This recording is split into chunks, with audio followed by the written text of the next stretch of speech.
Welcome to Bureau Happold's Anatomy of Building Environments in the 21st Century, Part 1, Design at Dawn.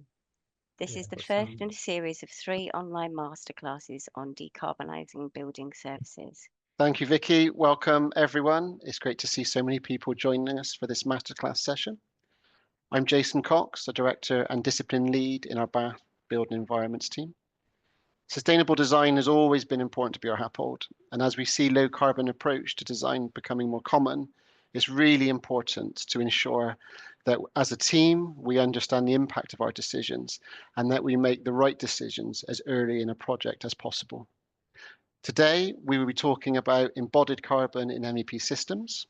So without further ado, I will pass you over to one of our subject matter experts, James Padbury, to expand more on the approach we take at Bureau Happold. Over to you, James. Hello, everyone. Welcome. Thank you very much for joining. I could hear a few chatterings on the mic, so please do mute your mic if you're joining us. Today, we're going to be trying to answer this question. How can we understand the embodied carbon impact of MEP system choices early in the design process? And early is the key word underlined there. What I mean by early is stage 1, first half of stage 2. Why is it important that we can understand the impact early? Well, if we understand the impact early and we don't like the impact, we can still change. We have the luxury of options at the beginning of the design process. If we only understand the impact at the end, it's a little bit too late. We're kind of stuck with what we have. So early is the focus of the presentation today. It's also a mistake to think that this is the responsibility and the reserve of the MEP engineer. It's not. This is an interdisciplinary issue. And at the end of the presentation, I'll hopefully demonstrate why all of us, clients, developers, designers, architects, have a responsibility to be minimizing the embodied carbon impact of MEP. Before we go into too much of the detail, I thought, given the sort of depth and breadth of the audience that we have today, it would be useful to give a little bit of a recap and a refresher on some of the language that I'll be using.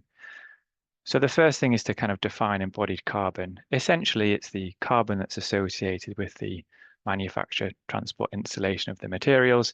It can also include the maintenance cycle, replacement of elements, and the end of life. That's embodied carbon in a nutshell. Operational carbon is the carbon that's emitted during the operation of the building, during its life. And I draw your attention to the 2 bars that are at the bottom of the screen. Maybe 10, 15 years ago, a building's kind of total carbon footprint, the sum of both of those bars, was dominated by the operational carbon side.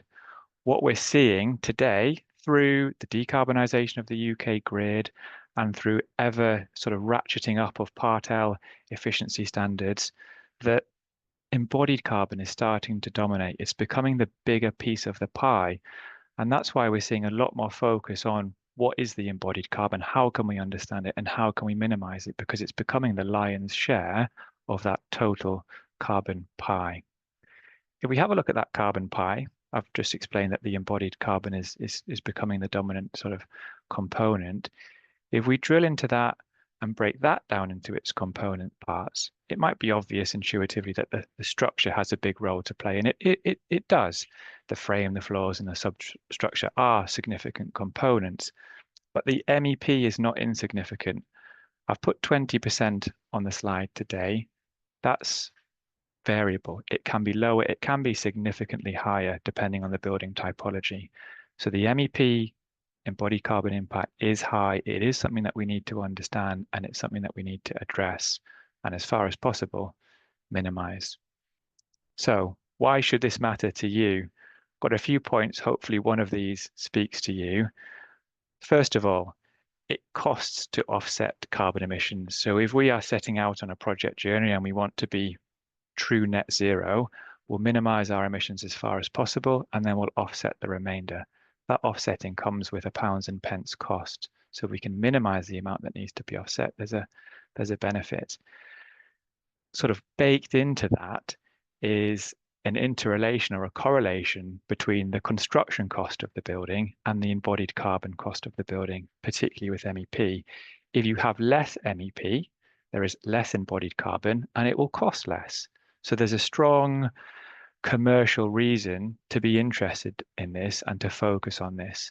The second point, there's a moral obligation, I believe, for us in our industry to be doing all we can to minimize the embodied carbon and operational carbon impact of our buildings. It's expected now from society. We owe this to future generations to be doing it. So two core reasons: it makes commercial sense and it's the right thing to do. I put this slide in recently. Don't worry about what all of the lines mean. There's lots of colors there. What this is a sort of our interpretation of the potential future pathway in this field. So it's data that's taken from the UK Net Zero Carbon Building Guide, which was recently published, and they are setting out a path for the industry in terms of how we should be reducing the embodied carbon impact of our buildings. The take home from the slide is, look where we are today, 2025. Each line represents a different typology. That's not important. Look at the direction that they're all trending in. A significant reduction across all building typologies between now and 2050. So there's a career's worth of work there, 25 years. Are we going to be able to do this? That's the question. How can we do this? Sitting here today, it looks like a huge challenge. And with that, there will be huge opportunities. So really interesting guidance coming out. It's a hot topic right now. Like I say, this was published in pilot form only a few weeks ago. So it's important. It's a big challenge. But why is it difficult? Why can't we just do this? Well, MEP systems are complex, and typically stage 1, stage 2, they're not very well defined or detailed. And that's not to put the MEP engineer in, just disparage them, but we haven't drawn everything at the early part of the design. So we don't necessarily have the detail to measure. MEP systems are made up of products and components, and they're not equal to each other. We could have a component we procure in Europe that has a vastly different embodied carbon to a component that's procured elsewhere. So even in a product category, we see significant variation. And the third point here, this is where my sort of interest really sort of peaks. Everything's interrelated. MEP systems have an impact on pretty much every other building element. I like to think of the design as this interconnected web. If you pull on one strand here, it will affect things over there. So if we're seeking to minimize the embodied carbon impact of MEP, we need to be sure that we aren't having an adverse impact on other building elements. So it's an important thing to do. It's a challenging thing to do. How do we do it? So potentially, we're looking at simplification. We need to do something early. It's a complicated system. There's lots of variables. Can we simplify it? In that first meeting, what will we know? Hopefully, we'll know roughly how big the area, how big the building is, its area. We'll know what it's going to be used for, and we'll roughly know how many people are going to be in it. Those are things that we have at day one, project conception. We should have estimates for them at least. So can we use those to start to unlock some of these problems? The second thing we need to do is identify what we need to focus on. And what I mean by that is focus on things that have a large variation and that you won't change later. So a couple of examples. You might think, should I use plastic or metal pipework? It doesn't really matter at the beginning of the design which one you pick, because you can easily change that later. But the three options on screen here, your sort of main heating system, should you use fan coil units, chill beams, or a VAV system, there's significant variation between those in their geometries, their knock-on impact on other disciplines.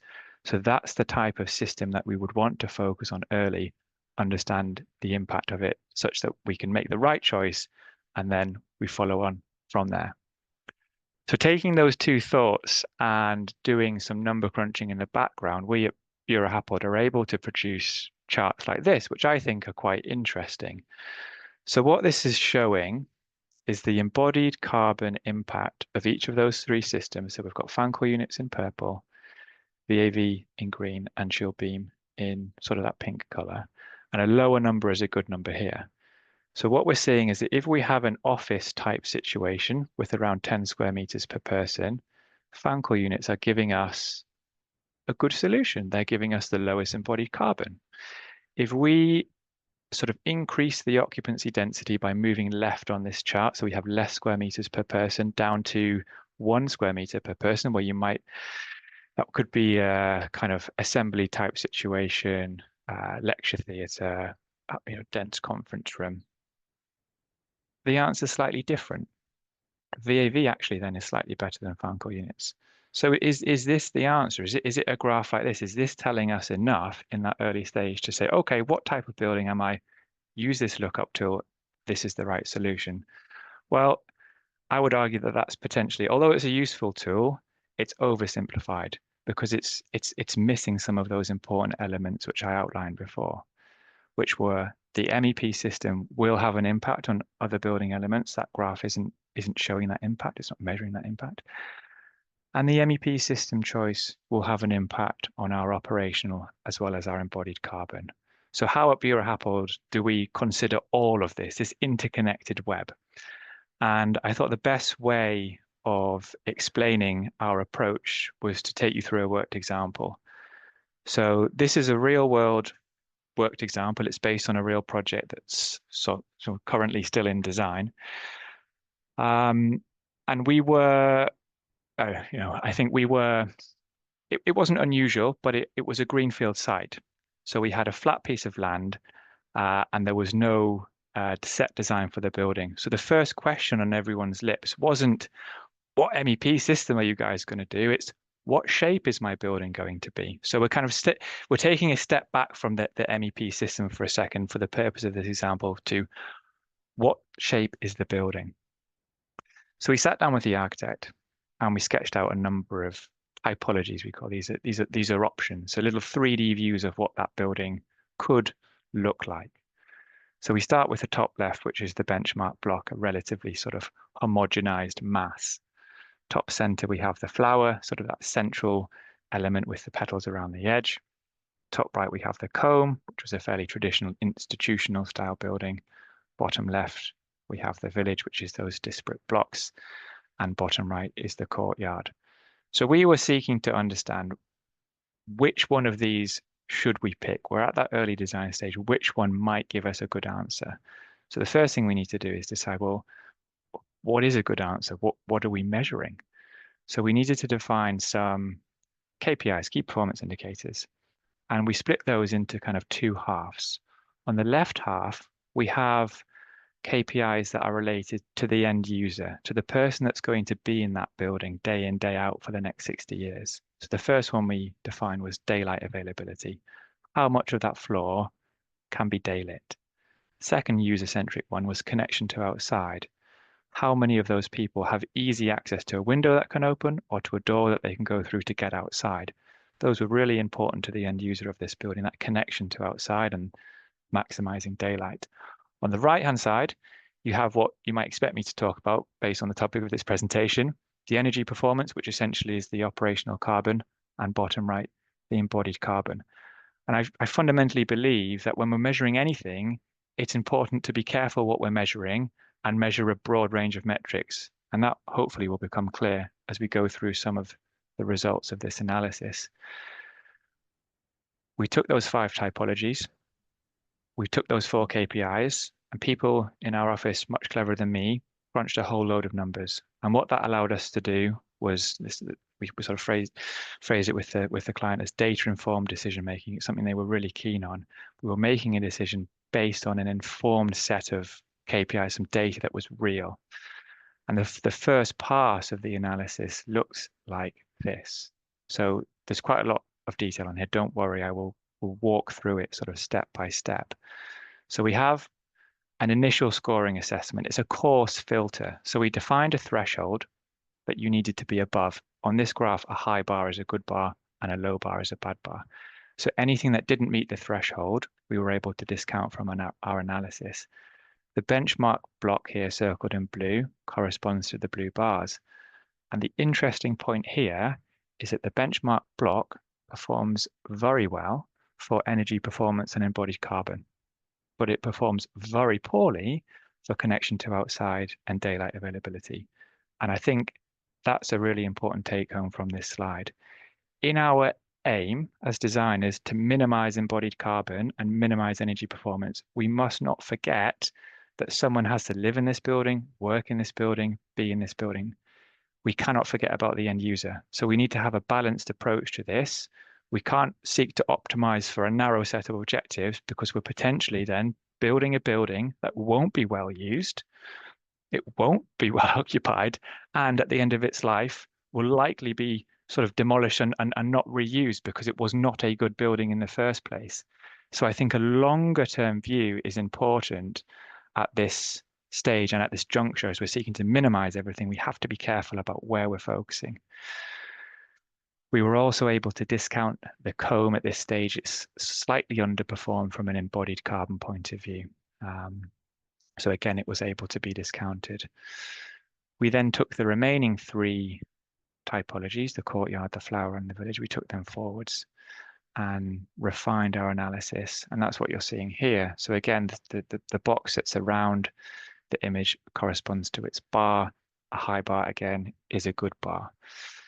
And we essentially were able to say to the client that they're comparable. The level of detail that we're working at, there's not a significant difference between them.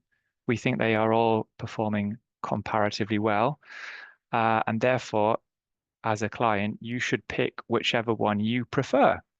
And the client said, that's great. I'm really happy that I'm making this data-informed decision making. We've always liked the village, and that's the one we'd like to go with. So that's what they selected. So having done that initial kind of analysis, what we were then able to do was layer on the MEP element. So the main focus of the presentation is the MEP impact. You're talking about typology. Where's the MEP? Well, it's coming in now. Having understood that we had that village option, we were then able to start to test what is the impact of those 3 MEP systems I was talking about, those big systems that you can't easily change later, your fan coil units, your VAV, and your chill beams. The MEP team were able to do some initial sizing and determine that the chill beam and the fan coil unit would need a void of around 900 millimeters, whereas the VAV would need a larger void. That means the building needs to be taller, and that means it needs to be taller on every single level. So this starts to add up. So the analysis that we'd done previously allowed us to say, okay, if we go for the VAV solution, there's a knock-on impact in that the building is now taller, and in making the building taller, it has added 2% to the embodied carbon of the building. So we knew that impact, that interrelationship between MEP structures and facade, we were able to define, albeit at a high level of detail, but we were able to put a number to it and think 2%, is it high, is it low? That's a matter of opinion. But we knew that that's what it was, and we were then able to make informed decisions from it. So that shows the interplay between MEP and facade and structures.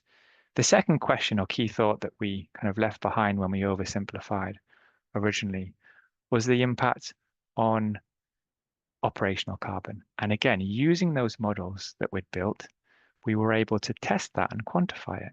And we were able to look at whole life carbon of the MEP systems. So we were able to add together operational and embodied, giving us the whole picture, the whole life carbon. And the graphs look something like this. VAV, which we knew from our building type was a relatively poor performer from an embodied carbon point of view, was also a poor performer from an operational carbon point of view. We knew that it was also going to push up the height of the building, driving up embodied carbon for those other disciplines. So we were able to discount it from the analysis. We then had a focus between fan coil units and chill beams, and primarily based on this graph and some other factors, we were able to say that at this early stage, first half of stage 2, we believe that the optimum solution from a kind of holistic point of view for this building is fan coil units. And all of this work was completed within the first 4 weeks of stage 2. So we were able to, at that juncture, say to the client group, look, we think, this set of options, the village typology with a fan coil unit solution, is giving us the best chance to give us a high performing building at the end. So it's essentially giving us that audit trail making a decision based on data and giving us confidence that we can move forward with an answer that's not going to cause any nasty surprises when we get to the end of stage 4, measure it in an infinite level of detail and think, oops, we aren't very happy with that. It's too late to change. So in terms of some closing thoughts, I think the first bullet point is an important one. Relative difference is the key at early stages. Anyone who was paying close attention will notice that most of those graphs that I showed didn't have any units on the y-axis, and that was deliberate. We're interested in a relative difference between the options that we're studying. We're not trying to work something out to 2 decimal places. We just want to know, is A better than B? And if it is better than B, do we think it's about half or about double or a quarter, whatever it might be? So relative difference is key. Focus on big things that can't easily be changed. I think that is, again, hopefully coming through in the presentation. Your material, if you can easily change it in stage 4, you don't need to focus on it in the early part of the design. Focus on something that's big that you can't change later. You must take this holistic cross-disciplinary approach. That's a fundamental belief of mine where engineers, this cross-disciplinary approach, we don't want people in their little silos, structural engineer optimizing the structure, MEP engineer optimizing the MEP, because that blinkered approach isn't going to give you a good outcome. You also don't want to have that blinkered approach with respect to what you're measuring. Be mindful of minimizing everything in terms of we're just interested in minimizing carbon, because you might be impacting how that building is going to feel to the end user. And I think that's a point that can often be missed. Our focus is heavily shifted to this. It's fine, it's right that it should be shifted to this, but let's not forget about the end user. We need to make buildings for people. We haven't touched on it today, but refrigerants are also very important in the MEP system. So I thought it was a noteworthy point to add. The final slide that I've got here is things we can all influence. So I said at the beginning, it's not just the reserve of the MEP engineer to be responsible for this. So if you're sitting in the audience and you're a developer or you're a sort of end client or an architect, there's something hopefully in here that you can all relate to. And the thing to have in the front of your mind in those early design team meetings with respect to MEP is less is less. That sounds a little bit flippant, but it's true. If you have less MEP, it will be less embodied carbon. So there's a few points here which we can talk through that will give us less MEP. And the first one is redundancy. We often see briefs coming in from clients that will say, I'd like a standby of everything, because if something breaks, I want to be able to maintain the supply to the building. That's fine. That might be perfectly reasonable based on that type of building. But let's challenge that. Is it reasonable or is it not reasonable? Because 2 of everything is twice as much. Good building design, you can never get away from this. Whatever presentation you're doing, these things should always be coming up. Get the building designed correctly from day one. Which way is it facing? How is it insulated? How is it shaded? If we get all of this right, we reduce the building load, therefore we reduce the size of the MEP systems. Everything gets smaller, everything has less embodied carbon. Some of this isn't necessarily super complicated. It's just putting the right thought process in place at the beginning of the design and making those decisions. The third one is an interesting one. So consider the building layout, the placement of the plant rooms, the placement of the risers. The example that I've just given, we could have optimized that for MEP. We said fan coil units is the right answer. We could then have sat down with the architect and had a conversation over where the primary air handling plant for the building sits, big boxes that move fresh air in and out of the building. If we put them on the roof, that's relatively carbon efficient because we can drop risers straight into the building. The air handling units need fresh air and they're in atmosphere. It's perfect. If the architect was to say, no, I'd like them to be in the basement, fine. The basement will get bigger, big embodied carbon impact. The AHUs still need access to atmosphere, so you need big risers coming up to atmosphere. So even if, the point here is, even if you have a a solution that is potentially optimized, the way you lay out your building will still have a significant impact on the on the embodied carbon of MEP and other disciplines. Keep things close to the space that they're serving, and less is less. You've got long runs, you're going to have a lot of cost, you're going to have a lot of embodied carbon. The fourth point, again, can we consider natural or passive systems? Again, it feels like we're going really back to basics here, but it's true. That trilogy of options that I had, why wasn't there a passive option on there? Maybe there should have been an option. There wasn't for the purpose of this presentation, but could we have naturally ventilated the building? Then there would have been no MEP or very limited MEP. So those 4 points, hopefully there's something in there for everyone to highlight that this isn't the responsibility of the MEP engineer. This isn't something that you should leave to the end of stage 4, the end of stage 3, where you have a fully detailed Revit model and you can measure everything, because it's too late then. You aren't going to make the big changes that you need to minimize embodied carbon at the end of stage 3, at the end of stage 4. You need to be making those big decisions, big moves early in the design process. Stage 1, first half of stage 2. I think we're doing fine on time. I believe that was my last slide. So I'd like to thank you for listening. I'd also like to thank my colleagues that were involved in the project work. I've presented the work of multiple people today. So I wanted to give them a shout out and say thank you to them as well. We are going to take questions. I believe I've got plenty of time for questions. So Vicky, over to you, who is the question master for today. Yes. Hi, James. Thanks very much for that brilliant and thorough presentation. And to everyone for submitting questions. We can only go through a few on the session today, but we can catch up with anybody that we missed off the list thereafter. So our first question is, what is the biggest challenge in delivering coordinated design? The biggest challenge in delivering coordinated design. That's a very broad question. I think there's probably three points. I think the REBA process, stage 1, stage 2, stage 3, stage 4, is set out for a reason, and I think it should be followed. I think as many of the design team that the client can afford should be engaged as early as possible. I think a lot of issues that I see in my experience are when that process isn't followed or it's shortcutted.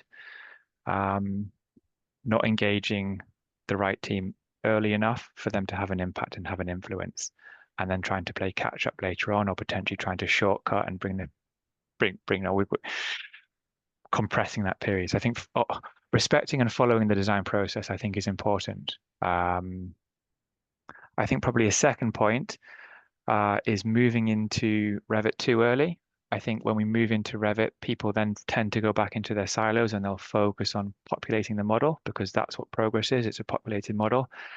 And I think that can be a distraction from this kind of interdisciplinary, if I do this, what does it mean for you, dialogue, which we need to be having. So I think try and resist going into the model until certainly the second half of stage 2, sometimes even stage 3. And I think the third point would be talk to each other and try to avoid Teams meetings. You see a lot of meetings on Teams, and that's fine. There's a place for it. But probably half of the people aren't in the meeting. They're on their email. They're not listening to each other. And to have a good, well-coordinated design, you need to understand what your structural engineer is concerned about, what the acoustic engineer is interested in, what the architect's interested in. You need to be talking. And I think trying to get some of that coordination back in person, people are in the room, both physically and mentally, I think is really important. So yeah, follow the process, get people in the same room, and don't go into Revit too early, I think would be my 3 for that well-coordinated design. Thanks for that, James. On to our next question. How can we influence the design process at earlier stages to set up for success through the long journey to deliver a building? Setting up for success. I think it probably comes back to the point that I've just made, which is getting the team engaged early. So appoint your engineer in stage 1. Get everyone in the same room together early. Setting up for success means making the big decisions, challenging the brief at the early part of design. I think, it's maybe not answering the question, but I think some issues are often born from the way projects are spun out of competitions. So there'll be a competition scheme that's worked on very hard by a group of architects, normally in a short period of time, in a relatively, what's the right word? Closed forum without a lot of engineering input. And then the competition is won, and then that is the building. That is the one that the client wants us to build. So we need to just make it work now. And I think that doesn't lead to good, holistic, well thought through solutions. So I think anything that can be done to bring a more interdisciplinary team into the conception of the building is going to give you the outcomes that you're looking for. Great, thanks for that. On to our next question. How do we optimize carbon and energy today whilst allowing sufficient flexibility for the future? E.g., some buildings in the 80s didn't have sufficient head height for modern building service requirements when refurbed and so were demolished. Yeah, I think that's an excellent question, and I don't have an answer for it, but I think it speaks to be careful what you're measuring. If you're optimizing everything for your day one use, then are you precluding the building from being reused at the end of its life for something else, as that question sort of outlines? And I think it's difficult because no one knows what's going to happen in the future. No one knows what someone may or may not want to do with the building. And by designing in a lot of flexibility, you're adding in a lot of cost and you're adding in a lot of carbon. But I think it's probably a question that the design teams should be asking themselves in those early stages is, are we interested in what other people may conceivably want to do with this building in 60 years, or are we just saying, no, it will be demolished? So I think it's a question that needs to be asked, and I think the answer will depend on what that building is, what that client wants, what, the nature of the project specifics. But I absolutely think it needs to be thought of. And, looking out the window now, you see a lot of buildings that are being taken down because they aren't adaptable and they aren't easy to repurpose. And there's a big embodied carbon impact. So again, it seeks to that sort of how big is your frame of reference, and minimizing embodied carbon impact today across a much larger arc of time, you're potentially increasing it because you've over optimized it for the use of today. So yeah, really good question. And I think I don't have an answer, but it's something that we should be asking ourselves early. Yeah, good question, that one. Great. Next one. EPDs are a great resource for understanding the embodied carbon impact of each item in design and widely used in structures and other disciplines. Is there any knowledge of the progress of this information being available for MEP items? Yeah. So that there are EPDs available for MEP components. They are not as widely available as we would like. I think that's something that the sort of supply chain need to catch up with, and I think as consultants we can be putting pressure on them to say, look, we're looking to specify components that have EPDs available. I think as it relates to this presentation and being early stage, the analysis that was done that you saw today wasn't based on a single EPD for a single product. We would have built up a library of products. So for example, 10 fan core units, and taken an average of the EPDs, because the point that I made earlier in the presentation is not all products are equal. Early stage, you don't know which manufacturer you're going to be going to. So you want to be taking a kind of benchmark figure for what a fan core unit is. And if, the best way of getting that, I would suggest, is averaging a range of EPDs if they're available. If they're not, CIBSE provides methodologies for accounting for embodied carbon of components. But yeah, I think in short, some are available. We need to see more. We'll always see variation. So in an early stage, you probably want to take an average. Thanks for that. Is it good enough to use generic embodied carbon figures for building services at early design stages, REBA 1 to 3 anymore? If so, where are the best assumptions coming from? And are there better ways of approaching this now? Yeah, it's a good question. And I would hope that whoever asked that question might think differently having listened to what I've said today, because I don't think it is good enough to use a generic MEP figure. Which figure do you use? It's going to be different for various systems. So I think using a generic figure in the early stages and measuring later is that's what I'm trying to suggest is not going to give you a good outcome. I think you need to be trying to understand the impact early. If you don't like the impact, then changing your approach. So no, generic figures in stage 1, stage 2, stage 3, I would advise against using that. Okay, thanks for that. Next question. In regards to operational carbon usage, should we use BMS control or user control? I think that probably depends on your project specifics, but I have probably an interesting point on that one. We were involved with a school that during COVID, when there was no occupancy in the school, didn't see any significant change in their energy use. So the building was unoccupied, there was no one in it, but it was just set to run. It was just on auto. So that's an example of where BMS control is not working. And I'm sure there'll be examples of where user control is not working either. So I'm not sure there is a right answer or a wrong answer, but I think there's I think a well-designed BMS system is likely to give you, it will give you better, less energy use if it's well designed, but it needs to be intelligent enough to know what's happening in the building. If something's just set to auto or set to run, we see lots of examples of energy wastage in that situation when the BMS isn't actually doing what it needs to do. So it comes back to that good design. I think you can have the right solution and it can be designed poorly and it's not going to give you the outcome that you want. Thank you. How will the move towards heat pumps and associated space requirements be managed in relation to embodied carbon?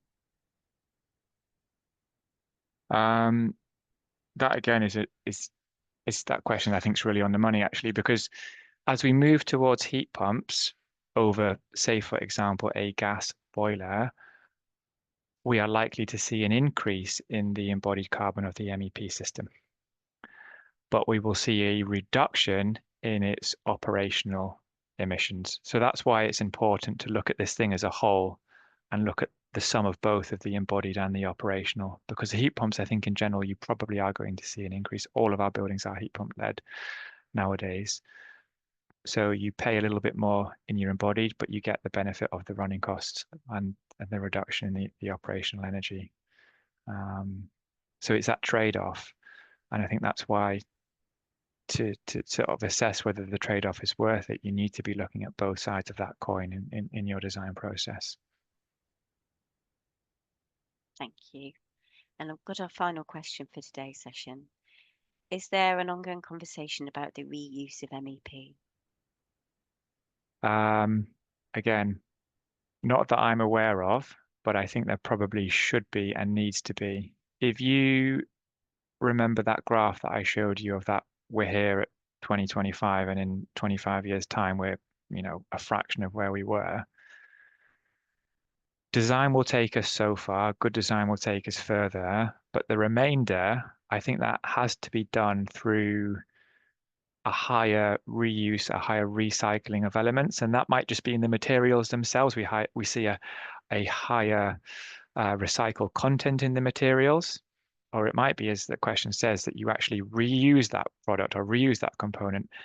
So it's an interesting thought, and I think the answer probably is yes. To get down to that fraction of where we are today, it's going to be through a number of different methods, reducing in design as far as we can, and then the decarbonization of the supply chain, those components themselves, whether that's more reuse of materials, more recycled metals in them, or actually just reusing components that you are able to reuse, which off the top of my head, I'm not sure which ones that would be, but I think, yeah, good question. And that's thinking along the right lines. I think that's where, as an industry, we need to be going over those sort of next career's worth of work, as I said. Thank you, James. That was great. Also, some really good questions. It's a very interesting and often complicated subject. I'm sure James could have spoken for hours on the different options and choices we are often faced with and still wouldn't cover everything. If you have any questions or you wish to discuss anything, please do not hesitate to reach out. As we said earlier, this is the first of 3 masterclasses focused on the anatomy of building services, and I really look forward to seeing all of you at future sessions. Thank you again for joining us, and I hope you have a great rest of the day.